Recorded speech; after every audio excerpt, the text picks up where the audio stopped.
Let me tell you something that Wall Street doesn't want you to hear. The greatest fortunes in American history weren't built in Silicon Valley. They weren't built by buying the latest tech darling or chasing whatever app is trending this week. The greatest fortunes in this country were built by people who understood one fundamental truth. Somebody has to make things. Somebody has to move things. Somebody has to build the infrastructure that keeps this entire economy running. And right now, in late 2025, I am seeing an opportunity in industrial stocks that reminds me of what I saw back in the 1980s when I made some of the best investments of my entire career. I've been doing this for over 50 years now.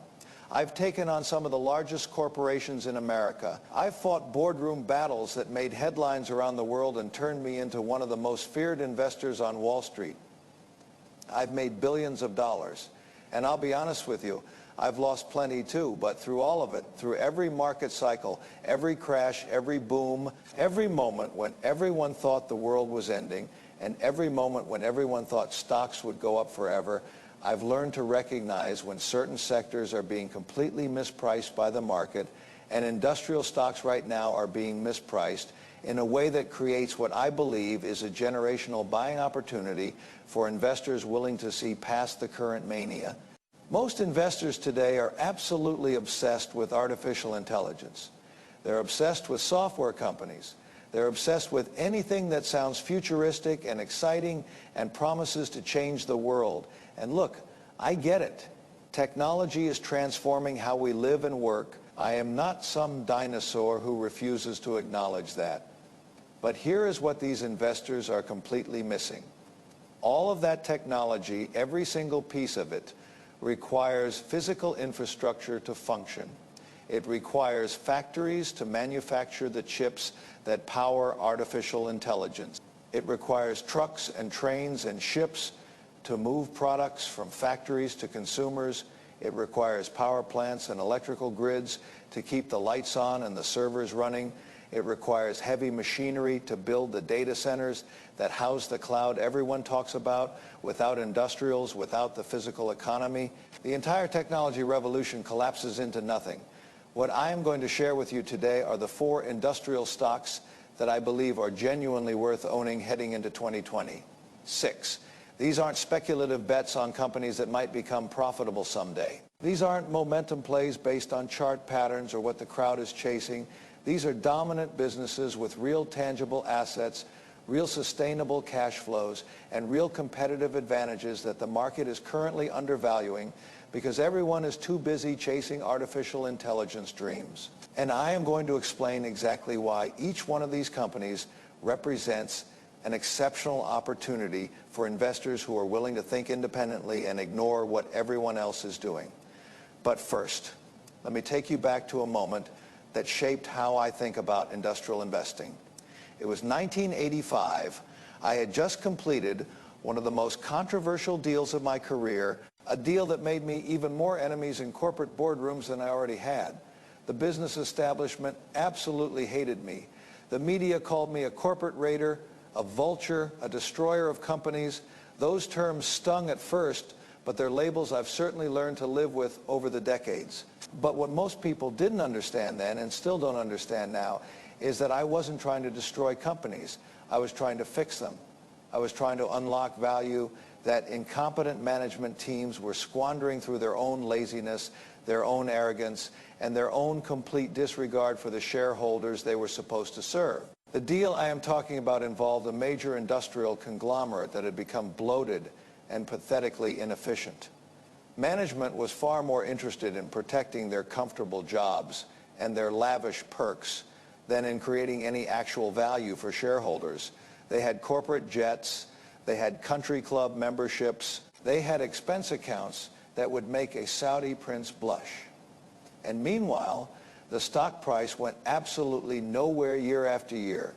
The company had incredible assets sitting right there in plain sight, world-class manufacturing facilities that were the envy of the industry, valuable real estate in prime locations, strong brands in their respective markets that customers had trusted for generations. But none of that mattered because the people running the show had absolutely no idea how to allocate capital properly. They were diversifying into businesses they didn't understand because they wanted to build empires. They were making acquisitions that destroyed shareholder value because the investment bankers convinced them it would be exciting. They were paying themselves enormous salaries and bonuses while the stock price stagnated. So I did what I've always done when I see this kind of situation. I bought a significant stake in the company. Not a small position that management could ignore, but a stake large enough to give me a seat at the table and a voice that had to be heard. I went to the board and demanded changes. I pushed for divestitures of underperforming divisions that were draining cash and management attention. I pushed for share buybacks at prices that were clearly and obviously below intrinsic value. I pushed for management changes when the people in charge refused to act in the best interests of the shareholders who owned the company. And you know what happened? The stock tripled over the next 3 years. Not because I did anything magical, not because I had some special insight that nobody else could see, but simply because I forced the company to stop doing stupid things and start doing smart things. I forced them to focus on their core businesses. I forced them to return capital to shareholders. I forced them to operate like a company should be operated. That experience taught me something crucial about industrial companies that has guided my investing ever since. These businesses often have tremendous value hidden beneath layers of bureaucracy and mismanagement. The assets are there, the competitive advantages are there, the cash flow potential is there, but it is being wasted by people who don't know what they're doing or don't care enough to do it, right? And when you find an industrial company that is actually well run, that has capable leadership genuinely focused on creating shareholder value, that kind of business can compound for decades, because industrial assets don't become obsolete the way technology assets do. A well-maintained factory can operate profitably for 50 years or longer. A railroad network has value that will persist for a century. Infrastructure is permanent in a way that software and apps simply are not. The hot app today becomes worthless tomorrow. The railroad track that was laid 100 years ago still moves freight. Now, let me walk you through my framework for evaluating industrial stocks, because not all industrials are created equal. Some are incredible businesses that will make you genuinely wealthy over time. Others are what I call value traps. They look cheap, they look like opportunities, but they slowly and surely destroy your capital year after year. You need to know the difference. And knowing the difference is what separates successful investors from the people who lose money in the market. The first thing I look for in any industrial investment is irreplaceable assets. Does this company own something that cannot be easily replicated by competitors, no matter how much money they spend? This could be a rail network that took a century to build. It could be a pipeline system with right-of-way access that would be impossible to duplicate today. It could be specialized manufacturing facilities that would cost billions to replicate. It could be long-term contracts with customers that lock in revenue for decades. It could be proprietary technology that gives them a cost advantage that competitors simply cannot match. The more irreplaceable the assets, the more durable the competitive advantage, and the more valuable the business becomes over time. The second thing I look for is pricing power. Can this company raise prices without losing significant business to competitors? This is the ultimate test of competitive position. Pricing power is the clearest indicator that a business has something special, something that customers cannot get anywhere else. If customers have no real alternatives, if switching costs are prohibitively high, if the product or service is absolutely essential to their operations, then the company can pass through inflation and maintain profit margins over time. They can increase prices when their costs go up, and customers have no choice but to pay. That is real power in business.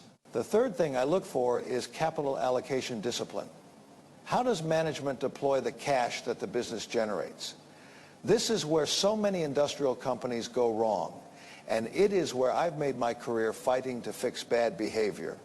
Do they invest intelligently in growth opportunities that will generate returns above their cost of capital? Do they return excess capital to shareholders through dividends and buybacks when they can't find attractive investment opportunities? Or do they waste money on empire building acquisitions that never deliver the promised synergies? Do they chase vanity projects that make management feel important but destroy shareholder value? I've seen too many industrial companies destroy billions of dollars in value through stupid acquisitions where they paid double what a business was worth because the CEO wanted to feel like a big shot. I want management teams that are disciplined, focused, and honest about what they can and cannot do. The fourth thing I look for is valuation.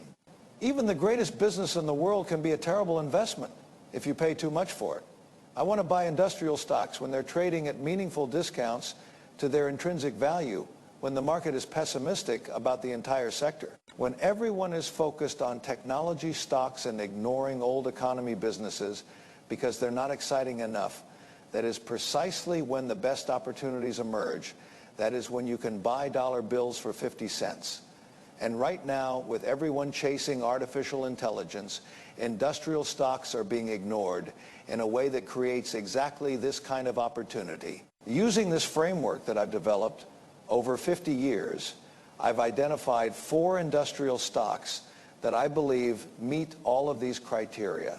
4 companies with genuinely irreplaceable assets, real pricing power, disciplined management focused on shareholders, and attractive valuations that give you a meaningful margin of safety. Let me walk you through each one in detail.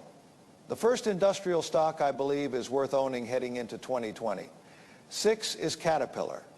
Now, I know exactly what some of you are thinking, Caterpillar.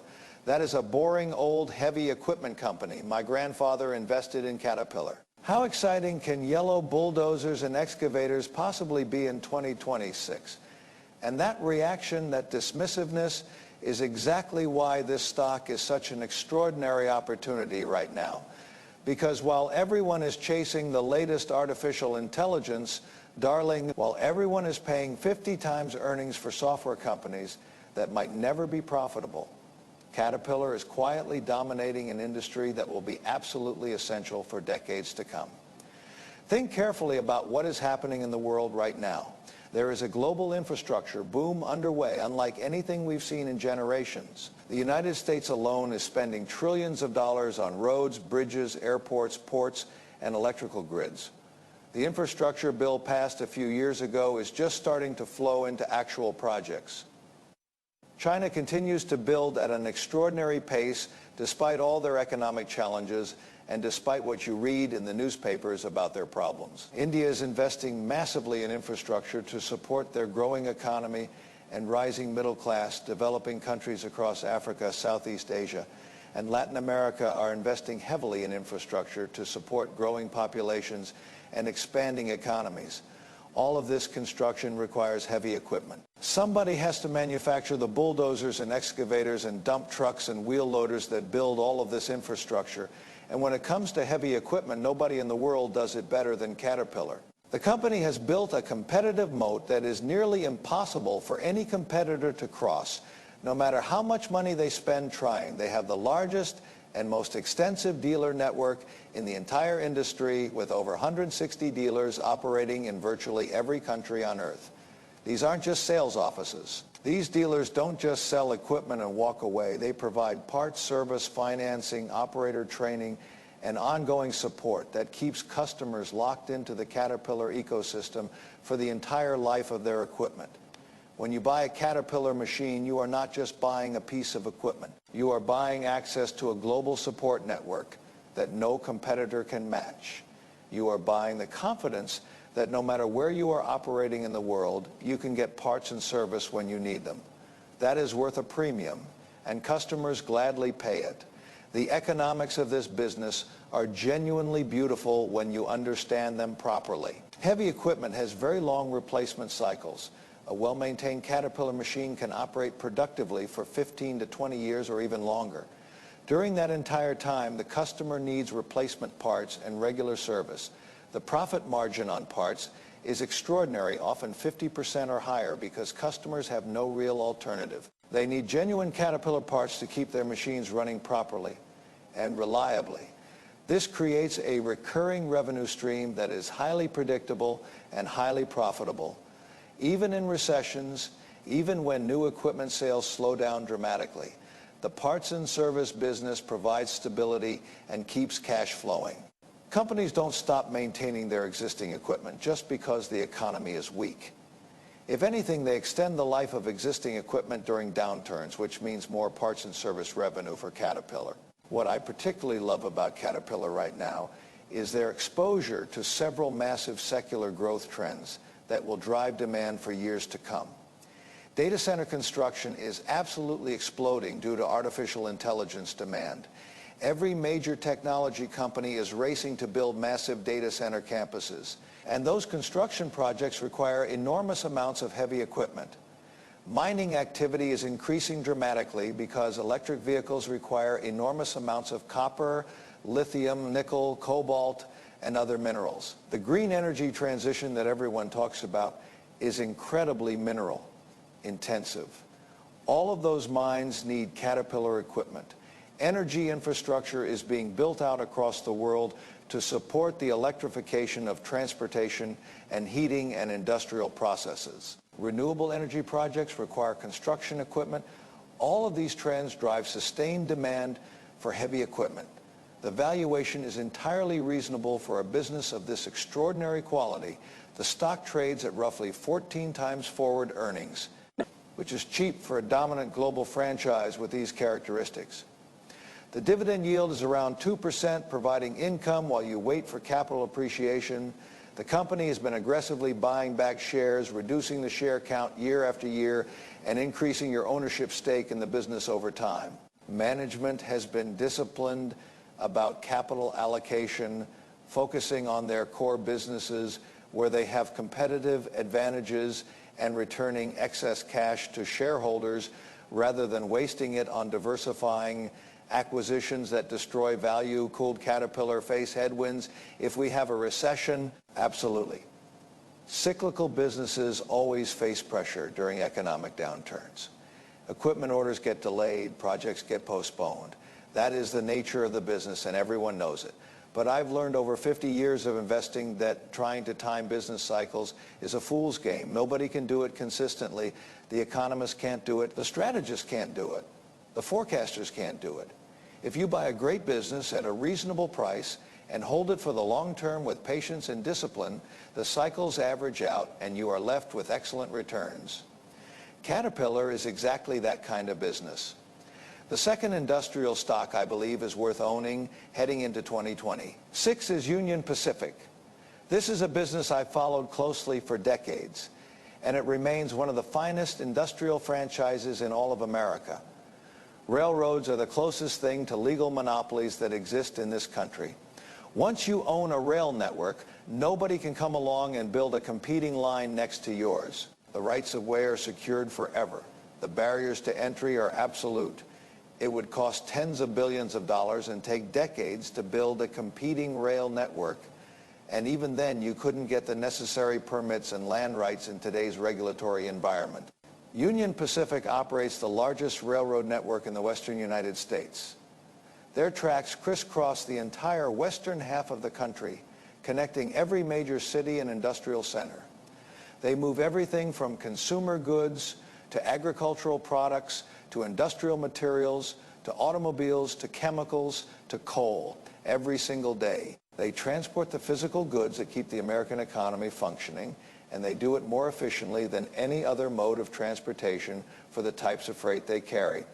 Let me give you some numbers that illustrate exactly why rail is so dominant for certain types of freight. A single train can move the equivalent of 280 trucks worth of cargo. Think about what that means for efficiency and cost and environmental impact. 1 gallon of diesel fuel can move 1 ton of freight nearly 500 miles by rail compared to less than 150 miles by truck. When you are moving heavy bulk commodities over long distances, rail is simply unbeatable on cost efficiency. No trucking company can compete with those economics. They can't even come close, and they never will be able to compete because the physics of rail are simply superior for this type of transportation. The network effects in this business are truly extraordinary and self-reinforcing. Union Pacific owns over 32,000 miles of track across 23 states in the western United States. They have exclusive access to routes that connect major shipping hubs. manufacturing centers, ports, and distribution facilities. If a company in Los Angeles needs to ship products to Chicago or Kansas City or Dallas or any other major city in the region, they can use Union Pacific at very competitive rates, or they can pay significantly more for trucking. Most of the time, when the freight is appropriate for rail, they use Union Pacific. There is simply no economically rational alternative for many types of shipments. What excites me about Union Pacific right now is the operational improvements they've implemented over the past several years under capable management. They've adopted what is called precision scheduled railroading, which has dramatically improved efficiency across the entire network. Train velocity is up meaningfully compared to where it was 5 years ago. Terminal dwell times, the amount of time trains sit waiting in classification yards, are down substantially. The operating ratio, which measures operating expenses as a percentage of revenue and is the key metric for railroad profitability, has improved significantly. These aren't one-time gains from cost cutting that will fade away. These are structural improvements to how the railroad operates that will continue to benefit shareholders for years and decades to come. The company is also benefiting enormously from reshoring trends that have accelerated in recent years due to geopolitical tensions and supply chain disruptions. As American companies bring manufacturing back from Asia, as they reduce their dependence on Chinese supply chains for geopolitical and reliability reasons, they need to move components and finished goods across the country. Domestic manufacturing means domestic logistics, and rail is the logical and most economical choice for much of this freight. The longer the domestic supply chain extends, the better it is for railroads like Union Pacific. Union Pacific generates enormous free cash flow, billions of dollars every single year, and management returns most of it to shareholders rather than wasting it. The dividend has been increased for over 15 consecutive years without interruption. They've never cut it, even during recessions, when many other companies were reducing or eliminating their dividends. Share buybacks have reduced the share count substantially over the past decade, increasing your ownership percentage of the company with every passing year without you having to invest another dollar. This is exactly the kind of shareholder-friendly capital allocation that I look for in any investment I make. The stock currently trades at roughly 19 times earnings, which is reasonable for an asset this rare and this valuable. You are buying a piece of irreplaceable infrastructure that will generate cash flows for the next century. Very few businesses anywhere in the world can make that claim with any credibility. And unlike technology companies that can be disrupted by the next innovation or made obsolete by a new competitor, nobody is going to disrupt 32,000 miles of railroad track. That infrastructure has permanent value that will persist long after we're all gone. The third industrial stock, I believe, is worth owning heading into 2020. 6 is Eaton Corporation. This is a company that most retail investors have probably never heard of, but it is positioned directly in the path of several massive secular trends that will drive substantial growth for the next decade or longer. If you understand what is happening with electrification and the power grid, you understand why Eaton is such a compelling opportunity. Eaton is primarily an electrical equipment company, though that simple description doesn't capture the full scope and importance of what they do. They make the products that manage, distribute, protect, and control electrical power everywhere it is used. We're talking about circuit breakers, transformers, switchgear, power distribution units, uninterruptible power supplies, backup power systems, and 100 other products that most people never think about, but that are absolutely essential to modern life. Every building needs this equipment. Every factory needs this equipment. Every data center needs this equipment. Every hospital and school and office tower needs this equipment. And as the world electrifies, everything from vehicles to heating systems to industrial processes, demand for electrical infrastructure is exploding in a way that will persist for decades. Let me put this transformation in proper perspective for you so you understand the magnitude of the opportunity. The United States electrical grid was built mostly in the middle of the 20th century. Much of it is outdated, inadequate for modern demands, and desperately in need of upgrading and expansion. We're now adding enormous new loads to this aging grid that it was never designed to handle. Electric vehicles require charging infrastructure at homes and workplaces and along highways, and every single EV charger needs sophisticated electrical equipment to function safely. Data centers require massive amounts of power, and they need sophisticated electrical distribution systems to manage that power reliably without interruption. Heat pumps are replacing gas furnaces in millions of homes across the country. Adding electrical load where it didn't exist before, industrial processes are being electrified to reduce carbon emissions and improve efficiency. All of this requires upgrading and dramatically expanding the electrical infrastructure at every level, which means more demand for every product that Eaton manufactures and sells. The data center build-out alone represents a generational opportunity for Eaton that most investors haven't fully appreciated because they're focused on the semiconductor companies and the AI software businesses. Every major technology company in the world is racing to build data centers to support artificial intelligence workloads. Microsoft, Google, Amazon, Meta, Oracle, and dozens of others are spending tens of billions of dollars annually on data center construction. These facilities consume absolutely staggering amounts of electricity. A single large data center can use as much power as a small city with hundreds of thousands of residents. Each one requires extremely sophisticated electrical distribution equipment, backup power systems to prevent any outages that would be catastrophic for their operations, and cooling infrastructure to manage the enormous heat generated by thousands of servers running at full capacity. Eaton supplies all of it. They are a direct and primary beneficiary of the artificial intelligence. Boom, even though they're not a technology company and don't get the attention that the tech companies get. What I particularly appreciate about Eaton is that they're not just passively riding these trends and hoping for the best.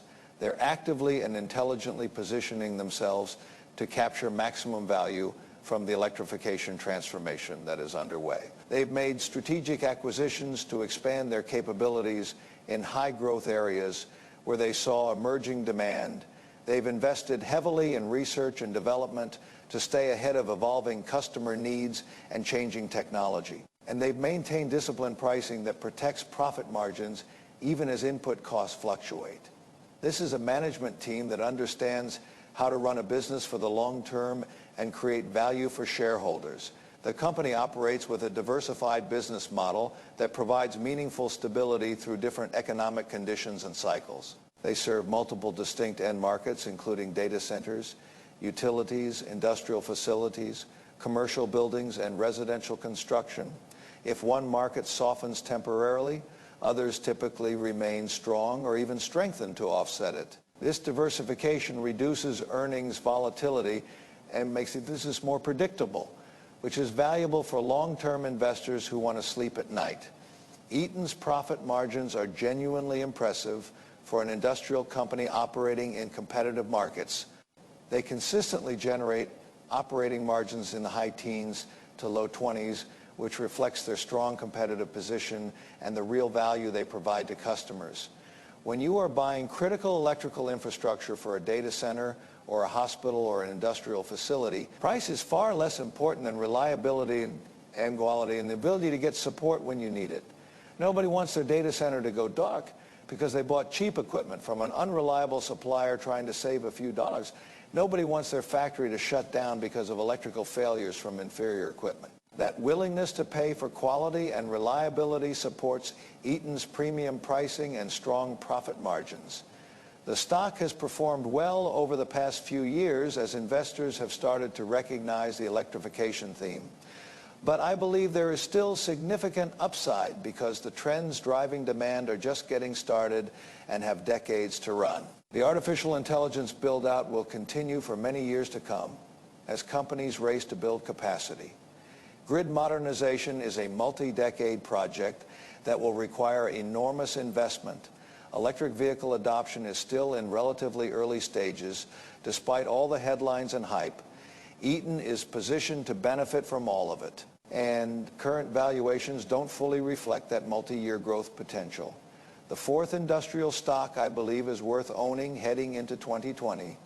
6 is Nucor Corporation. This is the largest steel company in the United States, and it is run in a way that would make any shareholder activist genuinely proud. They do all the things I spend my career fighting to make companies do, and they do it voluntarily because management understands that their job is to create value for shareholders.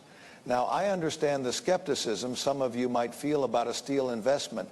Steel has traditionally been a terrible industry for investors over the past several decades. It is highly cyclical, with dramatic swings in profitability.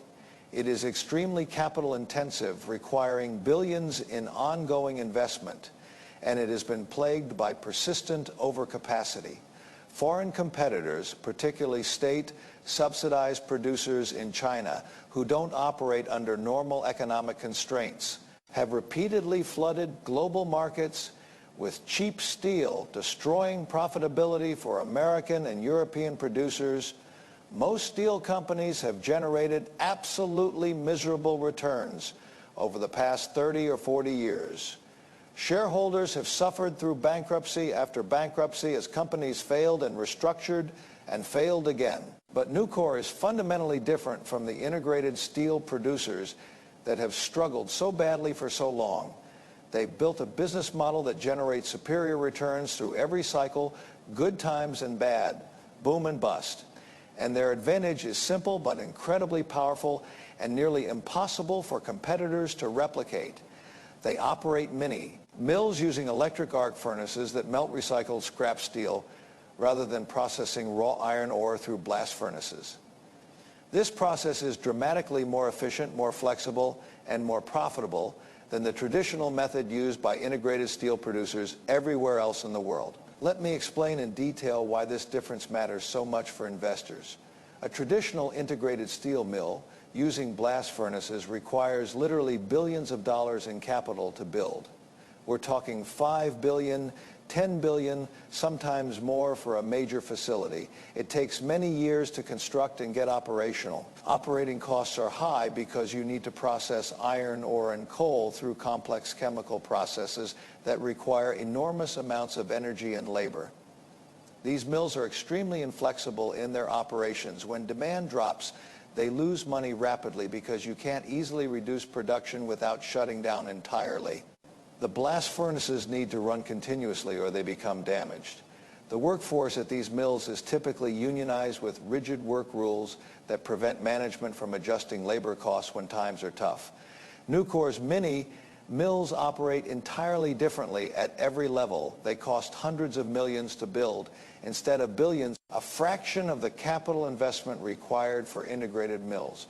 A new mill can be constructed and operational in a year or two instead of 5 or 10 years, allowing them to respond quickly to market opportunities. They use recycled steel scrap as their primary feedstock, which is cheaper and more readily available than processing raw iron ore, and avoids the commodity price volatility of iron ore markets. They can adjust production levels relatively quickly as demand fluctuates because the electric arc furnace technology allows for flexibility that blast furnaces simply cannot match. The workforce is non-union and participates in an innovative profit-sharing system that aligns employee incentives directly with shareholder interests. When the company does well and profits are strong, employees share in those profits meaningfully. That creates a culture of productivity and continuous improvement that permeates the entire organization. The result of this superior business model is a steel company that generates returns on capital that would be respectable in almost any industry, not just the notoriously difficult steel sector where most companies destroy value. Nucor consistently earns mid-teens returns on equity through the full business cycle, including during recessions when competitors are losing money and going bankrupt and begging for government bailouts. They've remained profitable in years when traditional integrated steel producers were bleeding cash and laying off thousands of workers. They've grown the dividend for 51 consecutive years, making them a rare dividend aristocrat in the materials sector, where most companies can barely maintain their dividends, let alone increase them. Think about what that means. For over half a century, Through every recession, every steel industry downturn, every competitive challenge from foreign producers, they've increased the dividend every single year without interruption. What excites me about Nucor right now is the reshoring trend I mentioned earlier when discussing the railroads. Manufacturing is genuinely coming back to America in a way we haven't seen in decades. Automotive plants are being built or expanded across the country. Appliance factories are reshoring to serve domestic markets. Machinery production is returning to domestic facilities. All of this manufacturing requires steel, enormous amounts of it, and domestic producers like Nucor are the logical and preferred suppliers because of shorter supply chains. Lower transportation costs, faster delivery times, and reduced geopolitical risk. Companies don't want to depend on steel shipped from overseas when domestic supply is available and price competitive. They learned that lesson during the supply chain disruptions of recent years. The infrastructure spending I've mentioned multiple times also benefits Nucor directly and substantially. Roads require rebar embedded in the concrete. Bridges require structural steel for the framework and supports. Buildings require all kinds of steel products for framing and reinforcement and facades. The trillions of dollars being invested in American infrastructure over the coming years will translate into sustained demand for Nucor's products for the foreseeable future. The company's balance sheet is an absolute fortress of strength. They have minimal debt and substantial cash on hand. Unlike most of their competitors, who are burdened with heavy debt loads from past investments and restructurings, this financial strength allows them to invest aggressively through downturns when competitors are struggling to survive and can't afford to invest in maintenance, let alone expansion. It allows them to make opportunistic acquisitions at attractive prices when distressed sellers need cash urgently. It provides flexibility and options that most industrial companies simply don't have. Management's capital allocation has been genuinely excellent over many years and deserves recognition. They pay a base dividend that is sustainable even in the weakest steel markets when others are cutting or eliminating their dividends.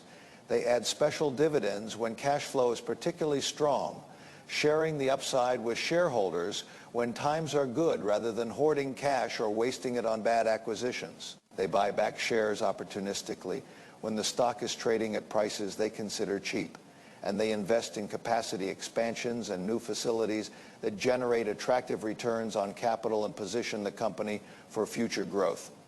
This is exactly how a well-run industrial company should operate, and it is unfortunately rare. The stock currently trades at roughly 12 times earnings, which is cheap for a business run this well, with this track record of success through every environment. Yes, steel is cyclical, and earnings will fluctuate from year to year depending on economic conditions and steel prices. That is the nature of the business, and everyone knows it going in. But Nucor has demonstrated conclusively over decades that they can generate acceptable returns even in difficult environments when their competitors are losing money, and when conditions are favorable and demand is strong and steel prices are healthy. Earnings can exceed what the market currently expects by a substantial margin. Now let me step back and connect these four companies to explain why owning all of them together makes strategic sense for building long-term wealth. What you are constructing with Caterpillar, Union Pacific, Eaton, and Nucor is a portfolio of essential American infrastructure. These companies provide the equipment that builds our world, the transportation networks that move our goods, the electrical systems that power our economy, and the materials that hold everything together physically. They're not dependent on any single trend or technology or economic outcome. They're diversified across end markets and geographies and customer types. They generate real cash flows from real physical assets that have tangible value you can touch and see. Together, these four companies give you exposure to construction, mining, transportation, electrification, manufacturing, and infrastructure spending. If some of these themes cool off temporarily, others will likely accelerate to offset the weakness. The diversification provides stability while still offering significant upside potential if any of these trends exceeds current market expectations. All four companies share the characteristics that I've spent 50 years learning to look for in successful investments. They have dominant market positions built on assets that are genuinely difficult for competitors to challenge or replicate, no matter how much money they spend trying. They have disciplined management teams focused on creating shareholder value rather than building empires or protecting their own positions and compensation. They generate substantial free cash flow that can be returned to shareholders through dividends and buybacks, and they're all trading at reasonable valuations relative to their intrinsic value despite their exceptional quality and market positions. This is not a portfolio of speculative bets where you are hoping something works out. These are proven businesses with long track records of creating shareholder value through multiple economic cycles and competitive challenges. They won't triple in a year like a hot technology stock might during a speculative bubble. But they also won't collapse 90% when that bubble inevitably bursts and everyone realizes they paid absurd prices for businesses that never generated profits. They'll compound steadily over time, generating dividends along the way that you can reinvest or spend as you choose. And building real lasting wealth for patient investors who understand what they own and why they own it. These four companies represent real businesses with real assets and real cash flows. That is where lasting wealth is built. That is what these industrial stocks represent. And that is why I believe they're the only industrial stocks genuinely worth owning heading into 2026.